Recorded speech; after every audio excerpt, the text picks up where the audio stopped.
Hola, continúo, como ustedes saben, con la serie de notas que escribo en el newsletter Esto no es normal de la revista Seúl, que sale todos los sábados, y yo unos días después lo subo acá, lo leo y te lo cuento en mi canal de YouTube. Este fue bastante particular, fue bastante polémico.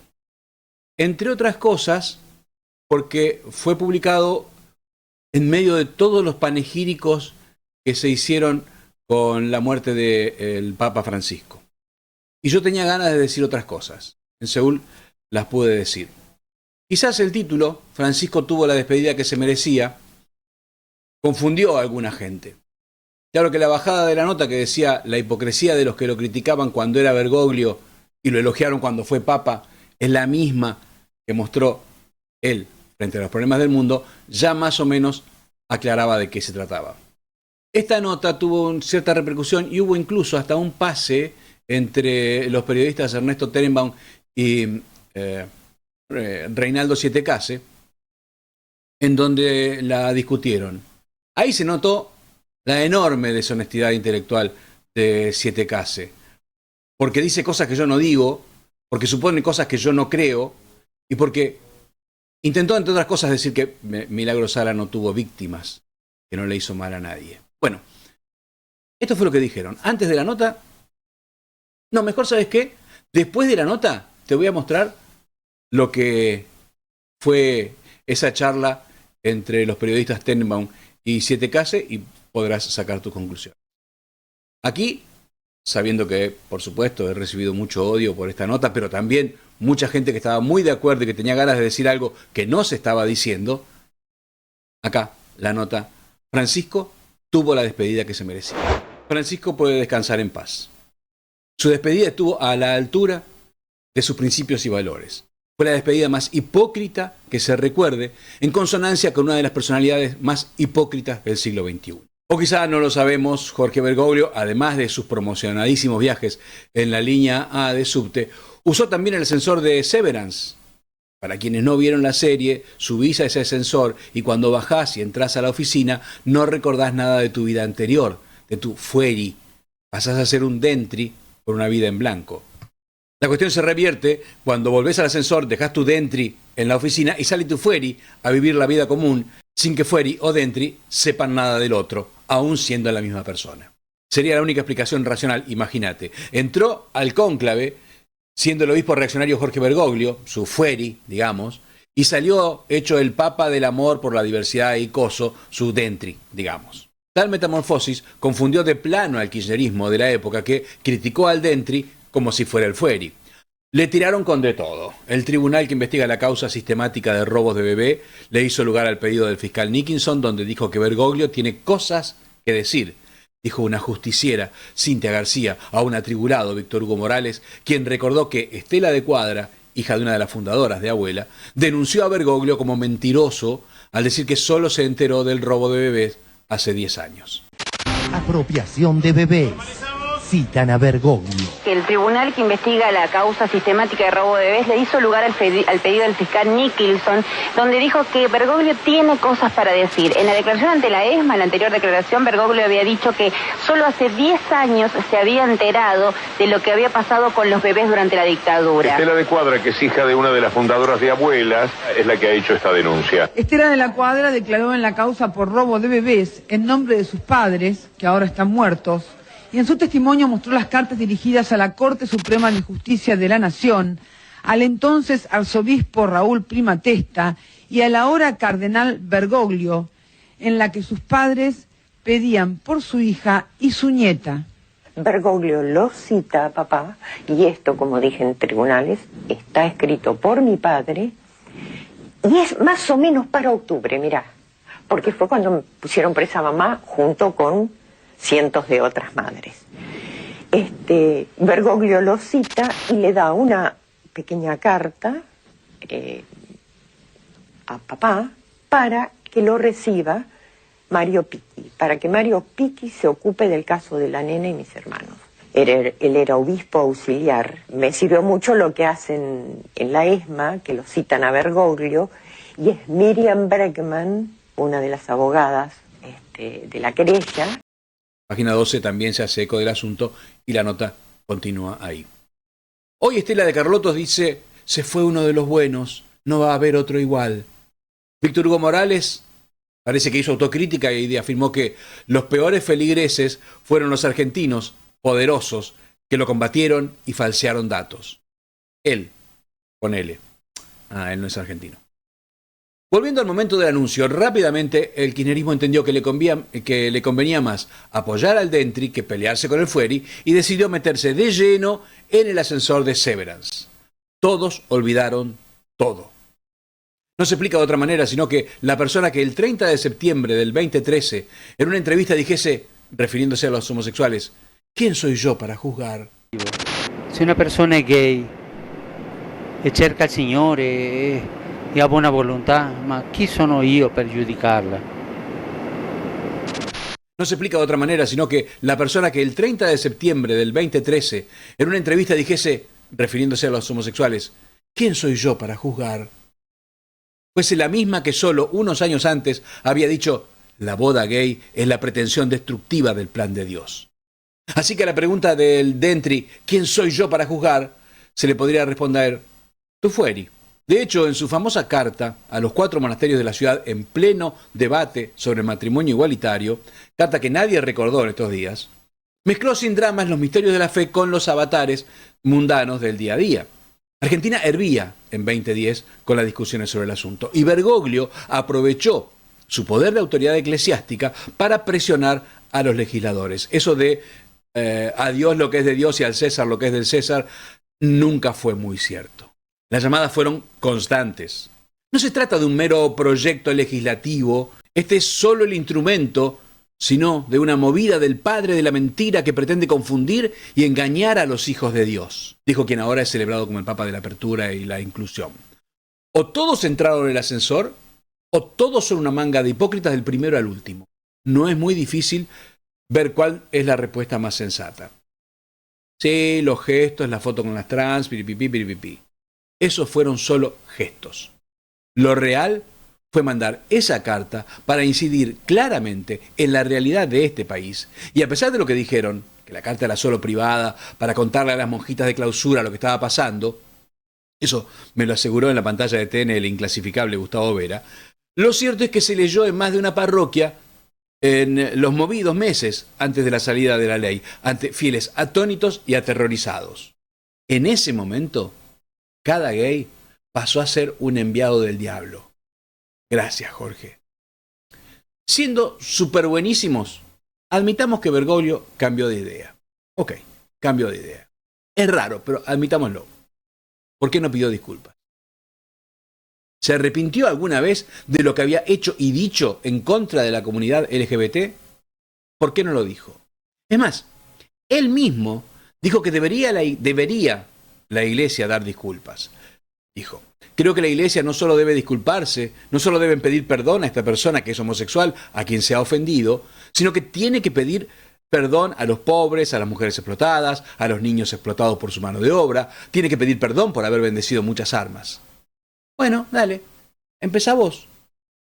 Acá estamos, a la salida del ascensor, esperando las disculpas. En realidad no somos muchos los que esperamos.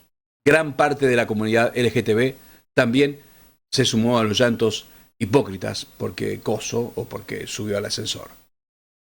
Pero se sabe, los Dentri suelen tener problemas. A veces le quedan recuerdos del Fueri y ahí te quiero ver. Debe ser eso lo que le pasó en enero del 2015.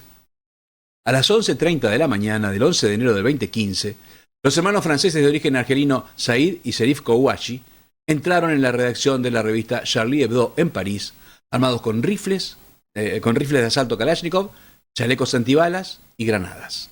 Estaban reofendidos los pibes. La revista había tenido la osadía de publicar caricaturas de Mahoma. Por eso gritaron Allahu Akbar y mataron a 12 personas, entre ellos al director de la revista, Stéphane Charbonnier, a los caricaturistas Jean Cabou y Georges Borinsky. También mataron a un policía, Hamed Merabet, ejecutado en la calle. De paso, hirieron a 11 personas más.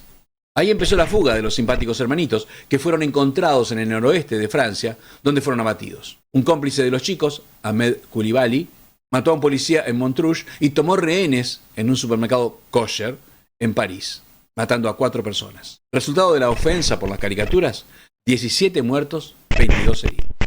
La respuesta del Papa no se dejó esperar. Solo 4 días después de los asesinatos, el Cuerpito Gentil salió y dijo: È vero che non si può reagire violentamente, ma se il dottor Gasparri, grande amico, mi dice una parolaccia contro la mia mamma, ma gli aspetta un pugno. Ma è normale.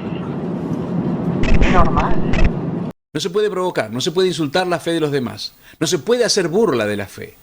Si mi buen amigo el doctor Gasparri dice una maldición contra mi madre, puede esperar un puñetazo. Es normal. Dijo, es normal. Y sonrió. La brutalidad de la afirmación es tal que cualquier análisis es banal, a menos de que se tenga la intención profunda de mirar para otro lado. Bueno, hicieron una caricatura, que se jodan. Y así justificó 17 muertos y 22 heridos. Por eso suena tan hipócrita toda esa sarta de lloronas que hablan de alguien cercano a la gente. ¿A qué gente? ¿A la que se cree con derecho a matar porque no le gustó la caricatura?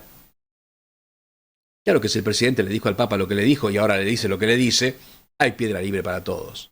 CFK, Milei, La Cámpora, Imarra, Víctor Hugo, Estela de Carlotto. En junio del 14, el Papa recibe en el Vaticano con alegría a Milagro Sala y su colorida y nutrida comitiva. Hermoso. Detenida en 2016 por corrupción, extorsión, asociación ilícita y fraude a la administración pública, la señora Sala recibe un rosario de su santidad, pero no le alcanza y le escribe manifestándole lo mal que la trataban. Pobre, dijo el Papa, y le escribió el 5 de mayo del 17. Sé que el momento por el que está pasando no es fácil, me he informado de algunas cosas, comprendo su dolor y su sufrimiento. Quiero asegurarle que la acompaño con mi oración y los deseos de que todo se resuelva bien y pronto. ¿Se entiende? La religión es un gran consuelo para quienes sufren y Sala estaba sufriendo en ese momento. Lo que no se entiende es por qué no le respondió a Soledad Mendoza, Víctor Mendoza, Ivana Velázquez, María del Carmen González, Rosa Fernández, Rosalía Reyes, Martín Flores y Elso Moya del grupo Comité de Víctimas de Milagro Sala, que le envió una carta el 29 de mayo del 2017 en donde expresaban desconcierto y desánimo por su apoyo a su verduga. Le pedían una audiencia para contarle de primera mano el miedo y la angustia que les había causado la Milagro. Respuesta: 0. En diciembre del 21, la agrupación Jujuy con Esperanza y Paz vuelve a mandar una carta reiterando una audiencia para los padecimientos, para relatar los padecimientos sufridos, describiendo el terror causado por Milagro Sala y la Tupac Amaru. Respuesta: 0. No es cierto que este Papa re bueno siempre estuvo a favor de las víctimas. Lo de la víctima de Sala no fue la primera vez, ni la última. Tuvo 2 reuniones con dictadores cubanos, Fidel Castro y Díaz-Canel, a los besos. Sin embargo, las organizaciones de derechos humanos y de familiares de víctimas de la dictadura jamás fueron recibidas, pese a sus intentos pedidos. En su enorme narcisismo, Francisco se autofelicitó por la liberación de 553 personas que hizo Cuba en el espíritu del jubileo del 2025. Pero nada dijo de que el Movimiento Cristiano Liberación calificó a las liberaciones como un intercambio para obtener beneficios económicos de Estados Unidos, más que un gesto humanitario. Y mucho menos reconoció que de todos esos presos, no llegaron a 30 los que efectivamente eran presos políticos. Ojo, no es que no recibiese a familiares de víctimas de las dictaduras. Lo hizo si las dictaduras eran de derecha, como las de Chile o de Argentina. A las de izquierda no las contempló. Por eso pudo bendecir alegremente a Maduro y no nombrar ni una sola vez a el Helicoide, el mayor centro de torturas de su continente. Nada. Hasta el líder socialista Felipe González acaba de confesar que le pidió expresamente a Francisco que intercediera por los torturados de Venezuela varias veces. Hasta le envió, dijo, una larga explicación de cómo su intervención podría ayudar a esas víctimas. ¿Respuestas? 0. Putin hizo que Rusia invadiese Ucrania y provoca miles de muertos civiles apuntando directamente a sus ciudades. ¿Cuántas veces el Papa responsabilizó a Putin? 0, claro.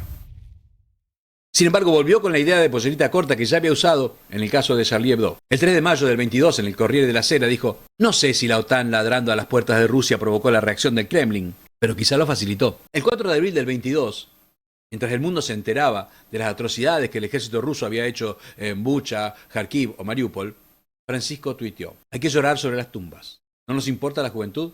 Me adolora, sí, lo que sucede hoy. No aprendemos. Que el Señor tenga piedad de nosotros, de todos nosotros. Todos somos culpables. Hashtag paz, hashtag Ucrania. ¿Queda claro? Queda claro. Mientras se descubrían las fosas comunes de civiles ucranianos torturados por el ejército ruso bajo orden de Putin, el bueno, el samaritano, decía que, y loco, todos tenemos un poco de culpa, ¿viste? No, yo no tengo la culpa de nada, Francisco. Fue Putin y el Papa, que es una voz escuchada, debía haberlo gritado. Pero ¿cómo lo iba a hacer? Si tiempo después, el 25 de agosto del 23, por videoconferencia en el 10º Encuentro Nacional de Jóvenes Católicos de Rusia, celebrado en la Basílica de Santa Catalina en San Petersburgo, les dijo a los muchachos rusos que lo escuchaban: nunca olvidéis vuestra herencia. Sois los herederos de la gran Rusia de los santos, de los gobernantes, de la gran Rusia de Pedro el Grande, de Catalina II, de ese imperio grande, educado de tanta cultura y tanta humanidad. Son herederos de la gran madre Rusia, por eso continuad adelante. Alabar la herencia de un imperio oculto y humanista, cuando ese imperio está bombardeando civiles, no parece un acto de consuelo para las víctimas. Que se lo hicieron saber, claro.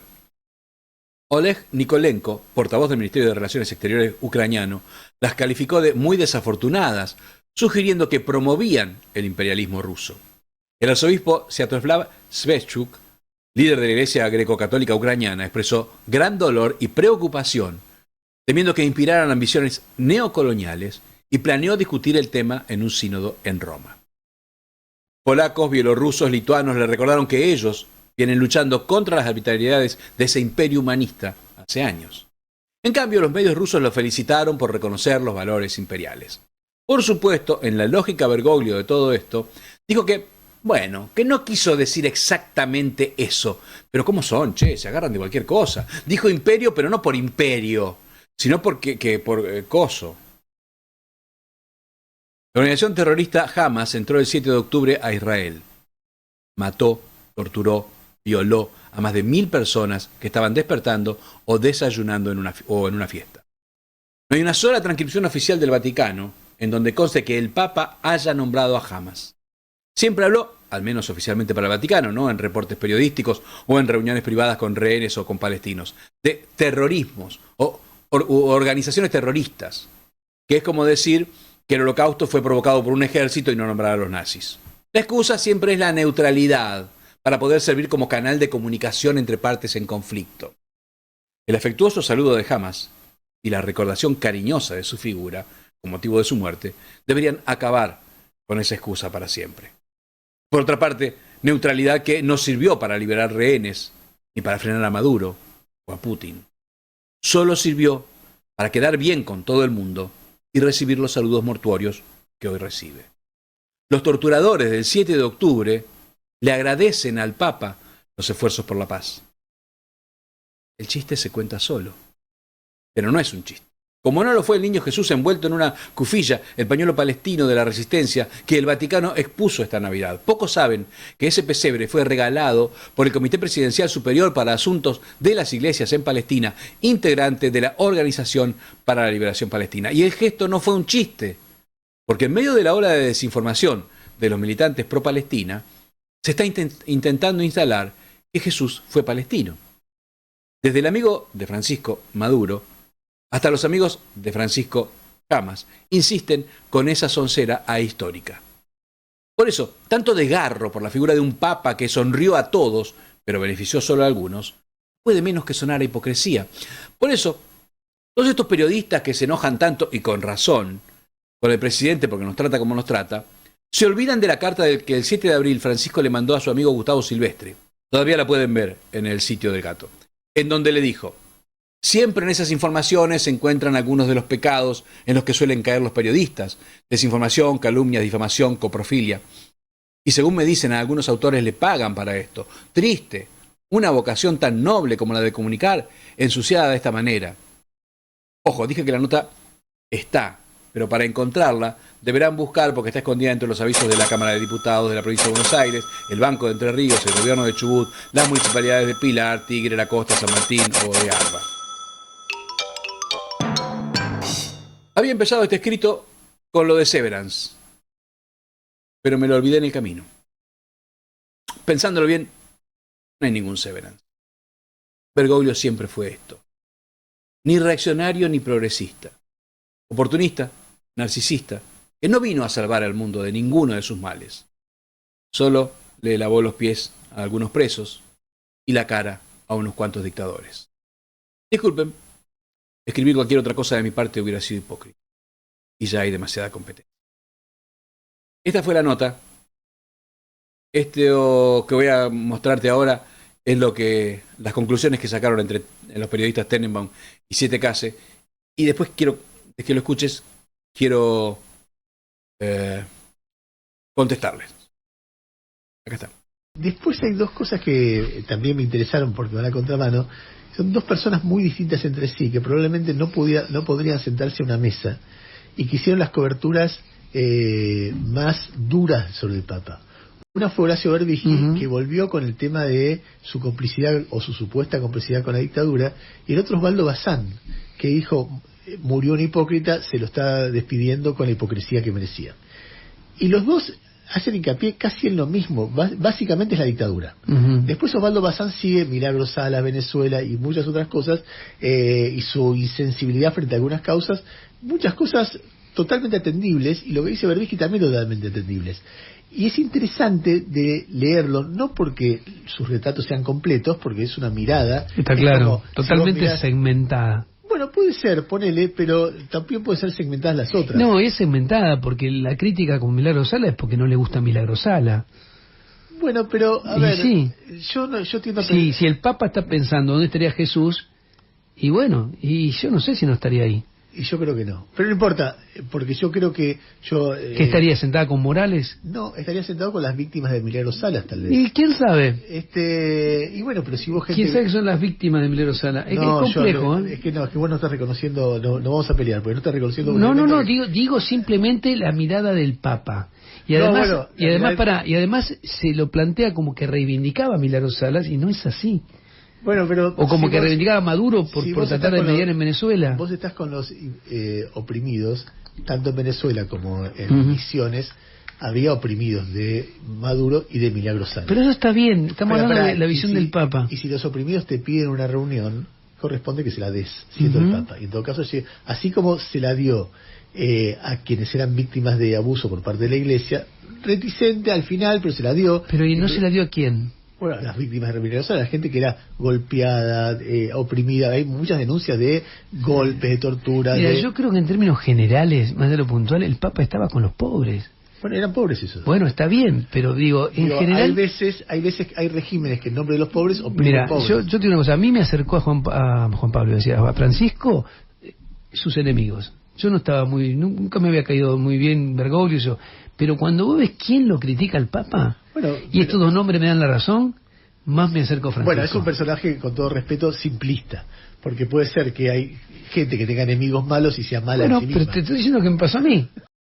Querido Reinaldo, que has sido jefe mío durante tantos años en Rosario, vos decís que yo tengo... que yo no la quiero a Milagro Sala. Es cierto, no la quiero.